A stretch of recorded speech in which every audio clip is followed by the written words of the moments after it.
सतगुरु कबीर बीजक साखी प्रकरण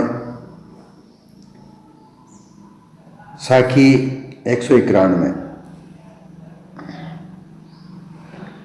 राह विचारी क्या करे जो पंथी न चले विचार, आपन मार्ग छोड़ के फिरे उजार उजार। राह मार्ग को कहते हैं और मार्ग पर चलकर मंजिल को प्राप्त किया जाता है। पंथी उसको कहते हैं जो उस मार्ग पर चलने वाले हैं। सतगुरु कबीर यहां कहते हैं कि राह जो है वो तो अपना ठीक कार्य करती है।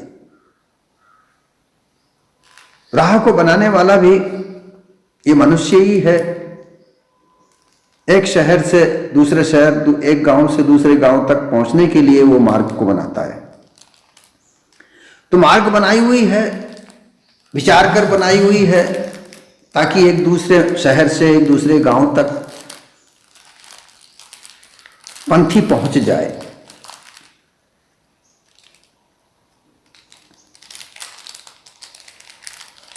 एक दूसरे की मंजिल तक पहुंचने के लिए राह बनाई जाती है।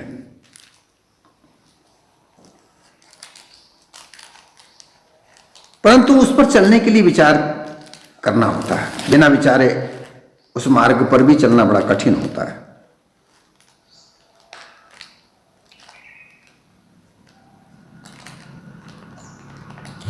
अगर मार्ग में कहीं कहीं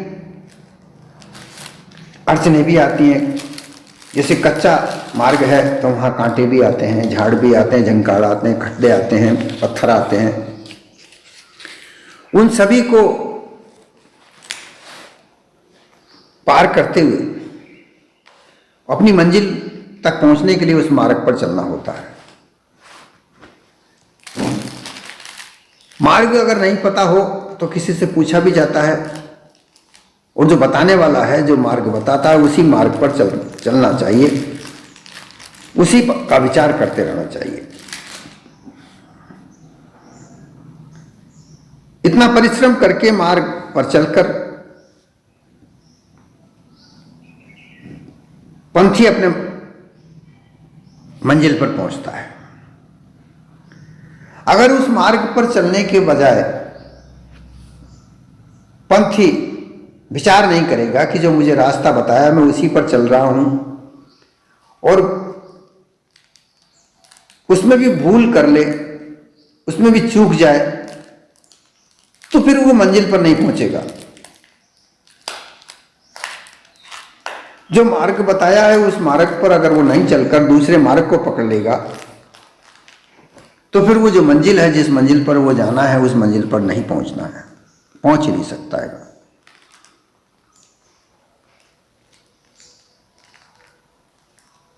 अविचारी पथिक यदि अपने गंतव्य स्थान की, अपनी मंजिल के पर जाने के लिए सीधा मार्ग को छोड़ करके टेढ़ा मेढ़ा कच्चा खराब मार्ग की ओर मुड़ जाता है। जैसा कि एक बात और यहाँ पर आती है कि बहुत से लोग बाग शॉर्टकट से जाना चाहते हैं। जैसा कि मार्ग बनाया गया है वो मार्ग थोड़ा घूम फिर के है और उससे थोड़ी उस मार्ग की लंबाई बढ़ जाती है, परंतु वो सुरक्षित मार्ग है। उस मार्ग पर चलने से किसी प्रकार की कोई कष्ट नहीं आ सकता। परंतु ऐसे मार्ग भी होते हैं जो शॉर्टकट होते हैं, थोड़ी सी लंबाई लिए हुए होते हैं, उनमें लंबाई थोड़ी होती है, दूरी कम होती है, परंतु बीच में उसमें गड्ढे खड्डे, झाड़ झंकार, ये बहुत सारे आते हैं। जल्दबाजी के चक्कर में, जल्दी पहुंचने के विचार में वो पथ को, जिस पथ को वो चल रहा था, उस पथ को छोड़ करके और पथिक उस मार्ग को त्याग कर अन्य मार्ग पर, जल्दीबाजी के मार्ग पर चलने लगता है, तो कहीं जंगल में फंस जाएगा, कहीं निर्जन जंगल की ओर चला जाएगा, उजाड़ खुजाड़ में भटकता फिरेगा, एक कच्चे मार्ग से दूसरे कच्चे मार्ग पर निकल जाएगा और वो उस अपनी मंजिल पर नहीं पहुंच पाएगा। ये एक साधारणतः मार्ग पर चलने की बात हुई। ये संसार में ऐसा होता है, यह वह बात हुई। परंतु यहां जो मानव जीवन का जो जीवन है, इस जीवन में मोक्ष किस प्रकार प्राप्त हो, मोक्ष की मंजिल कैसे मिले, इस मार्ग को ढूंढने के लिए, इसको उस मार्ग को प्राप्त करने के लिए खूब विवेक विचार करके प्रकाश किया जाता है। लोगों ने कितने ही प्रकार के मार्ग बना रखे हैं। कई कई मार्ग ऐसे हैं जो मंजिल गंतव्य स्थान तक पहुंचाने के बजाय भटकाव दिलाने वाले हैं, और उनमें भटकते भटकते ये मानव अपने जीवन को समाप्त कर देता है, परंतु वो मंजिल, मोक्ष की मंजिल नहीं मिलती। आखिर वो उन लोगों से जो लोग मार्ग बताते हैं उनसे जाकर वो पूछता है कि मुझे अभी तक कोई मंजिल नहीं प्राप्त हो रही, तो आखिर में उनसे यह कह दिया जाता है कि भाई वह मंजिल तो मन बुद्धि वाणी से प्राप्त की ही नहीं जा सकती। मोक्ष पद तो मरने के बाद ही प्राप्त होता है, ऐसा कहकर उनको गुमराह कर दिया जाता है। पूरे जीवन उस गुमराह मार्ग पर वो चलता चलता भटकता ही फिरता है, उजार उजार फिरता रहे। उजार उजार फिरने का मतलब इधर से उधर, उधर से उधर। कभी किसी तीर्थ में जाता है, कहीं कोई तीर्थ में जाता है, वहां स्नान करता है, वहां दान करता है, कभी किसी मंदिर में जाकर वहां दान पुण्य करता है, परंतु कहीं भी उसे मोक्ष का फल, जो मोक्ष फल, चौथा फल, जिसे 4 प्रकार के फल प्राप्त करने का मानव का अपना पूर्ण अधिकार है, कर्तव्य है, तो उसमें जब मोक्ष की बात आती है, वैसे तो पूरा जीवन अर्थ धर्म काम में ही बिता देता है, परंतु जब मोक्ष की तरफ उसका विचार जाता है और वो मोक्ष को प्राप्त करने के अग्रसर होता है, तो मोक्ष के लिए वो पूछता है। तो मोक्ष का फल बताने वाले, मार्ग बताने वाले लोग उसे गुमराह बताते हैं और उस गुमराह में पूरा जीवन चला जाता है। तरह तरह के मार्गों को बताकर कोई कर्म कांड का मार्ग बताता है, कोई उपासना कांड का मार्ग बताता है, कोई योग का मार्ग बताता है, कोई ज्ञान का मार्ग बताता है, परंतु इनमें कहीं भी मोक्ष पद की प्राप्ति नहीं होती। वो उजाड़ उजाड़ी फिरने वाली बात हो जाती है। कोई शून्य में जा स्थित होता है,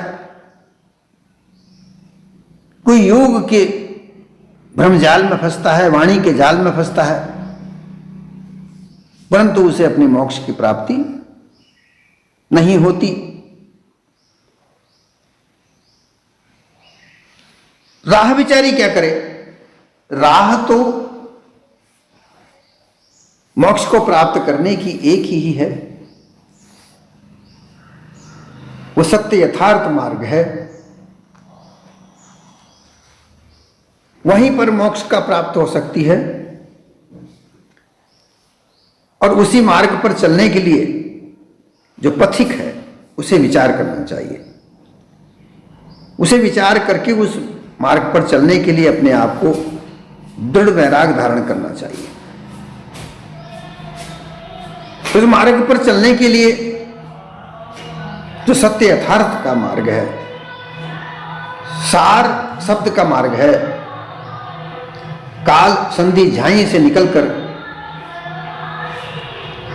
सार शब्द पकड़कर, सार शब्द को विचार कर और उस मार्ग पर चलने के लिए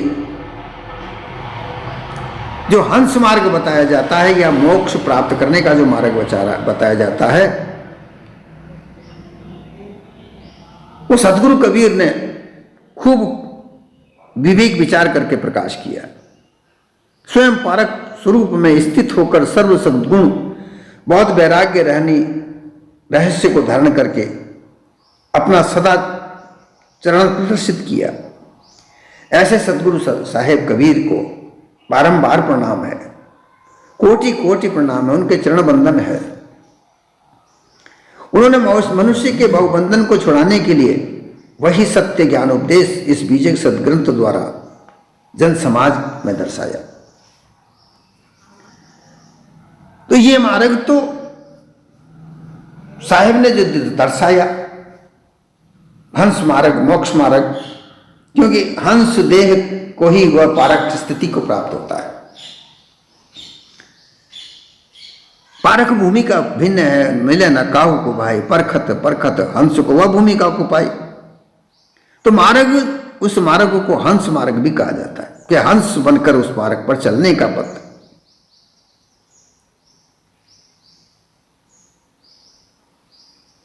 मनुष्य के जो भव प्रकार के बंधन है, भव बंधन अर्थ विभिन्न प्रकार के बंधनों में बंधा हुआ ये मानव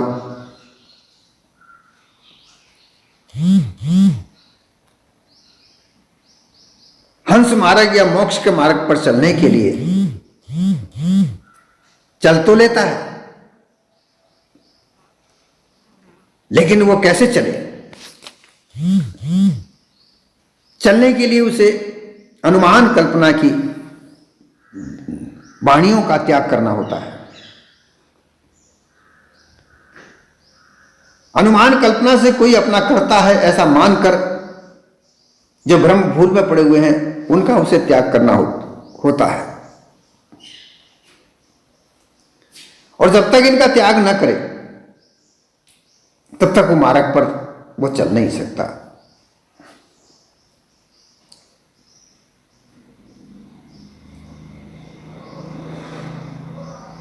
स्वयं प्रकाश पारक स्वरूप में स्थित होने के लिए मानव सद्गुणों को धारण करे, बहुत वैराग्य रहस्य को धारण करे,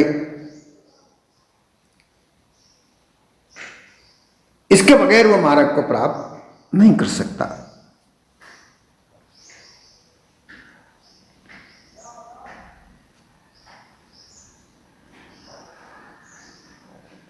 सदगुरु कबीर ने महान कष्ट देखकर सब मत पंथ ग्रंथों को छानबीन करके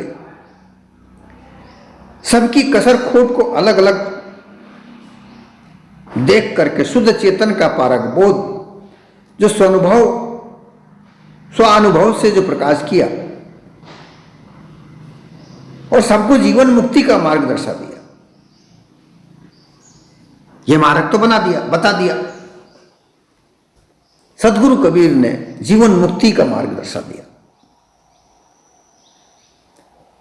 ये मार्ग हमारे समक्ष है, जहां कई तरह के मार्ग में मतपंथों में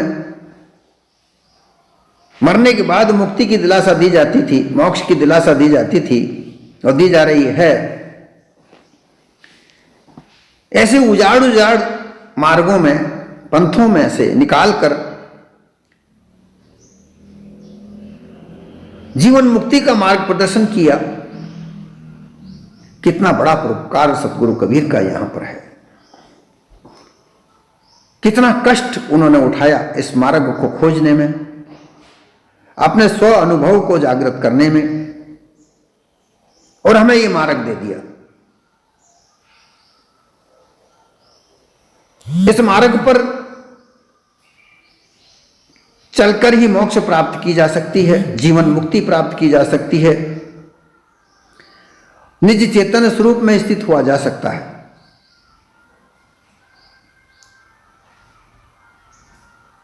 परंतु ऐसी स्थिति में हम कैसे चलें, इस पर चलने के लिए हमें विचारवान होना पड़ेगा। और अगर इस यथार्थ मार्ग पर चलने के बजाय हम इस मार्ग को त्याग कर वही अनुमान कल्पना से बनाए हुए अनेक मार्ग में चलते रहेंगे तो उजार ही फिरते रहेंगे, इधर उधर ही फिरते रहेंगे, मोक्ष पद की प्राप्ति हम नहीं कर पाएंगे। ये साकी सदगुरु कबीर की यही कह रही है कि जो मैंने पंथ दिया है वो तो मैंने दिया है, जो दिया ही है सही है, इस पर चलने के लिए ये पथ क्या करेगा, ये तो मैंने जांच कर परख कर समझा कर और तुम्हें दे दिया, पर इस पर चलने के लिए तुम्हें विचार करना पड़ेगा। अगर तुम इस पर विचार कर नहीं चलोगे तो इस मार्ग को तुम त्याग दोगे जो तुम्हारा अपना है। यहां साहेब नहीं है आपन मार्ग छाड़ के, ये मार्ग मैंने जो तुम्हें दिया है ये तुम्हारा अपना है मार्ग है, ये मेरा ही नहीं है, ये तुम्हारा मार्ग है। देखिए सदगुरु कबीर ने कभी ये नहीं कहा कि मैं परमात्मा हूं या मैं ईश्वर हूं या मेरी पूजा पाठ करना या मुझे ही परमात्मा कह के मेरे लिए चौका आरती बना बना करके मेरी आरती करना, मेरी मूर्ति बनाकर मेरी आरती करना, ये कभी नहीं कहा। उन्होंने एक विचार दिया था कि विचार ये है और इस विचार को अगर तुम नहीं अपनाओगे, इस विचार पर नहीं चलोगे तो जो मैंने राह दी है, जो मैंने मार्ग दिया है, वो मार्ग का क्या दोष है, वो क्या करेगा। मार्ग तो अपनी जगह पर स्थित है, इस पर चलने के लिए तुम्हें विचार करना पड़ेगा। और अगर तुम ही अपने इस मार्ग को त्याग कर इसमें दुनिया भर के अनुमान कल्पना के आधार पर आडंबर, जो अंधविश्वास जिनको मैं खत्म करना किया, जिनको मैंने खत्म करके समाप्त करके अलग हटाकर विचार के अलग करके जो मार्ग मैंने तुम्हें दिया, इसमें कहीं भी पाखंड छल कपट नहीं है, परंतु तुम खुद आगे रहकर वही छल कपट वाला मार्ग इसमें शामिल करके अगर चलोगे तो भी तुम उजाड़ उजाड़ी घूमोगे, इधर उधर ही घूमोगे, मोक्ष पद को प्राप्त नहीं कर पाओगे। क्योंकि यह मार्ग तो एक सीधा सत्य मार्ग है, सीधा साधा मार्ग है। अपने आप को कबीरपंथी कहलाने वाले लोग भी इस मार्ग में विभिन्न प्रकार के आडंबरों को रचकर, पाखंडों को रचकर वही उन अनेक मत पंथों के लोगों की तरह कितनी ही मानंदियां बना बना करके इस मार्ग को भी दूषित कर रहे हैं। तो फिर कहां, वही भटकना ही है, इधर उधर भटकने जैसा ही है।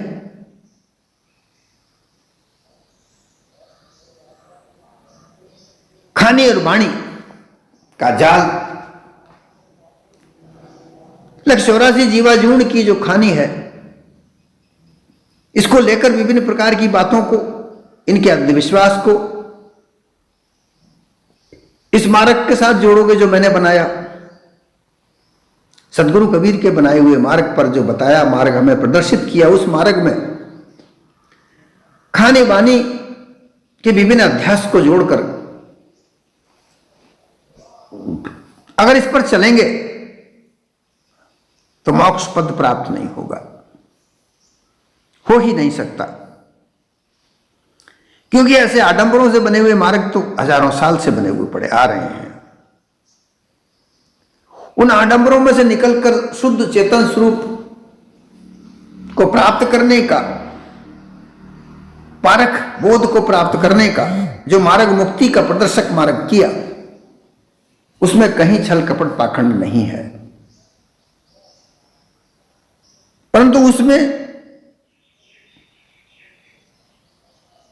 वाणी का जाल, विभिन्न प्रकार की वाणियों को रचकर, विभिन्न प्रकार के शब्दों को अपने अपने मन से घड़ घड़ कर कबीर साहब को ही लेकर तरह तरह की मान्यताएं बना बनाकर और उनके आधार पर कई मत पंथों का निर्माण करके और ये दावा करना कि मैं कबीर हूं, मेरे जैसा कोई और नहीं है, मैं ही मुक्त कर पाऊंगा। आजकल एक नए महात्मा पैदा हो गए हैं। रामपाल के जेल में जाने के बाद में एक और महात्मा पैदा हुए हैं, नितिन दास जी। वो भी ऐसा ही करने लगे हैं। क्या पाखंडवाद लोगों के साथ में करते हैं। पहला नाम, दूसरा नाम, तीसरा नाम, 5 नाम तक देते हैं। कितना पाखंड वो रचते हैं। और भोली भाली जनता, जो भोले भाले लोग हैं, वो उनके चक्रव्यूह में उलझते हैं, लेकिन वहां भी उनके पास में भी कहीं मोक्ष का पद नहीं है। दावा करते हैं कि मैं मुक्त करूंगा। अनुराग सागर में जो बात कही है वो मेरे लिए कही है, ऐसा दावा वो लोग करते हैं। कभी रामपाल करते थे, कभी ये अब ये करने लगे हैं। इतना आडंबर रचने वाले लोग सदगुरु कबीर का जो पारक बोध स्वानुभव से जो बताया हुआ मार्ग जो उन्होंने हमें बताया, हमें दिया, उसमें कितने सारे आडंबर घुसा के लोग लोगों को दुश्मन दूषित कर रहे हैं, भ्रमित कर रहे हैं। और ऐसे लोगों को कबीर पंथ कहलाने का कहीं भी हक नहीं होता। लेकिन सबसे बढ़ चढ़कर वो लोग और उनके सहयोगी लोग, बहुत सारे उनके ऐसे सहयोगी हैं जो उनके साथ में साठ गांठ करके लोगों को उलझाने का कार्य कर रहे हैं, जहां कहीं मोक्ष मुक्ति नहीं है। तो वो मार्ग बेचारा क्या करे जो सदगुरु ने दिया। मोक्ष का जो जागृत मार्ग दिया, वो मार्ग क्या करेगा, क्योंकि उस पर जो चलने वाले लोग हैं वो उस मार्ग में अपने अपने तरीके से पाखंडवाद को अपना रहे हैं। तो वो मार्ग क्या करेगा। वो मार्ग तो एक रास्ता है जिस पर चलना है। अब उस मार्ग पर चलने के लिए कोई घोड़ा गाड़ी से जाए, कोई कार से जाए, कोई पैदल चले।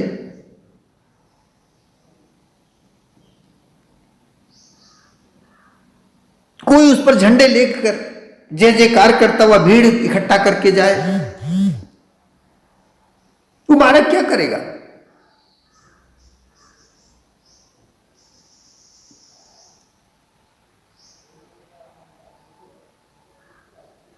वह मार्ग तो जब मिलेगा, उस मार्ग पर चलने का फल तो तब मिलेगा जब आसक्तियां त्यागे,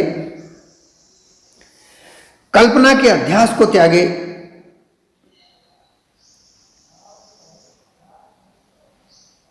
और जैसा रहनी गहनी रहस्य है, रहनी रहस्य को धारण करे, तभी उस मार्ग से उस मंजिल तक पहुंचा जा सकता है, उस गंतव्य स्थान तक पहुंचा जा सकता है।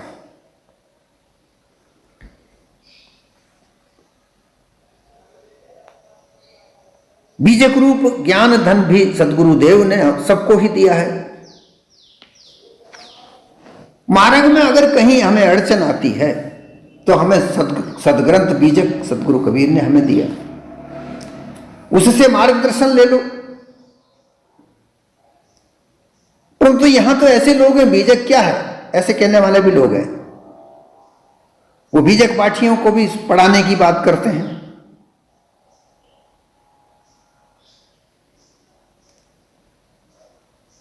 वो पता नहीं क्या क्या मान्यताएं बनाकर कहना, यहां पर मैं नहीं कह सकता कितनी तरह की मान्यताएं। कबीरपंथी कहलाने वाले लोग भी ऐसा करने लगे हैं।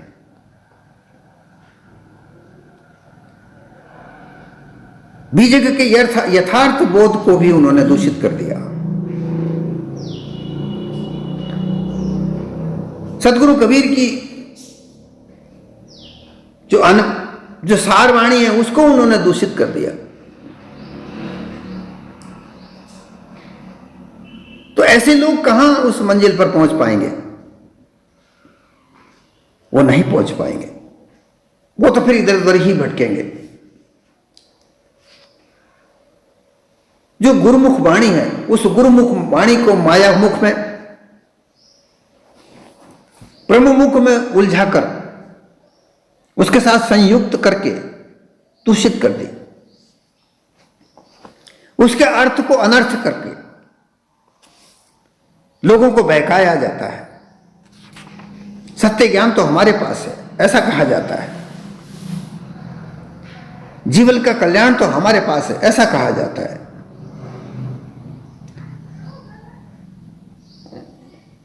परंतु इस मार्ग पर चलने के लिए विवेक विचार किया अत्यंत आवश्यक है। विवेक के द्वारा सत्य असत्य की रहनी को छानकर, सत्य अलग और असत्य अलग करके, असत्य का त्याग और सत्य को धारण करने का जो वैराग है उसके द्वारा करें।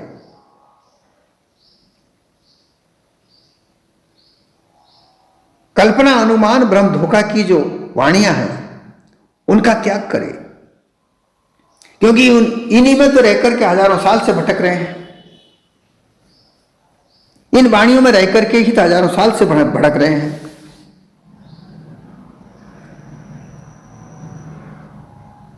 ये कर्म, उपासना, योग, ज्ञान, विज्ञान, ये उजाड़ मार्ग है, अंधाधुंध, इन्हीं में तो हजारों साल से भटक रहे हैं, भटक रहे हैं।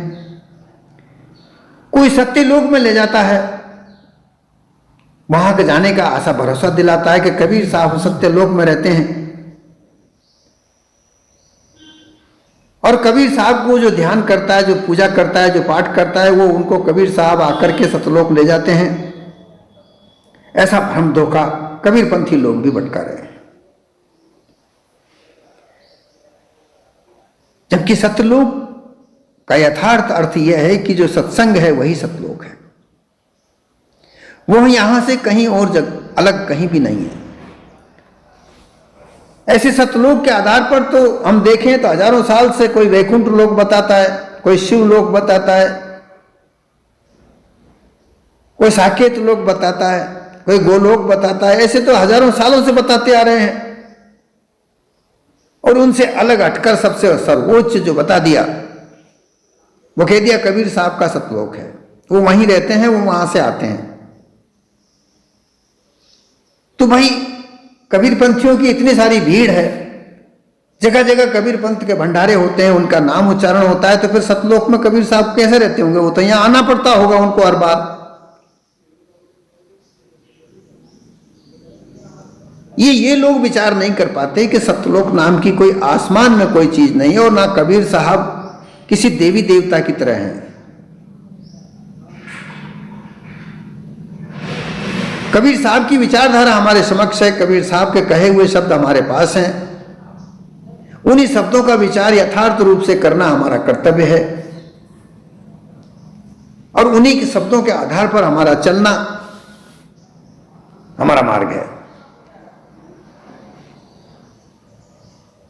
ये कभी विचार नहीं करते, परंतु लोग वही पुराने हजारों सालों की आधार पर अपना अपना मत पंथ कबीर के नाम से बनाकर, और वो उसी तरीके से लोगों को गुमराह करके उजाड़ उजाड़ फिराते हैं, यहां से वहां, वहां से यहां उधर फिराते हैं, भटकाते हैं, पर वहां मोक्ष नहीं है, मंजिल वहां नहीं है। जब तक जड़ का अध्यास हमारे अंदर मनचित बुद्धि अहंकार से नहीं निकलेगा, और तब तक शुद्ध चेतन स्वरूप की स्थिति हमको नहीं प्राप्त हो जाती, तब तक हम उस स्थिति को प्राप्त नहीं कर सकते। यथार्थ जो शब्द हैं, जो सार शब्द है सदगुरु कबीर का, उसी तरीके से उनका अर्थ विवेक विचार करके और उस बताए हुए मार्ग पर चलने के लिए हमें आगे चलना चाहिए। ठीक प्रकार से उसी मार्ग पर चलने के अलावा अन्य मार्ग हमें नहीं पकड़ना चाहिए, जो हंस मार्ग है, अर्थात हंस रहनी को धारण करके, मानुष सद्गुणों को धारण करके गुरु भक्ति पर चलकर उस मंजिल से मिलने के लिए उस मार्ग पर चलना होगा। और जीवन मुक्त ही वह इस मंजिल है। मरने के बाद में मोक्ष या मुक्ति मिले, ये मिथ्या है।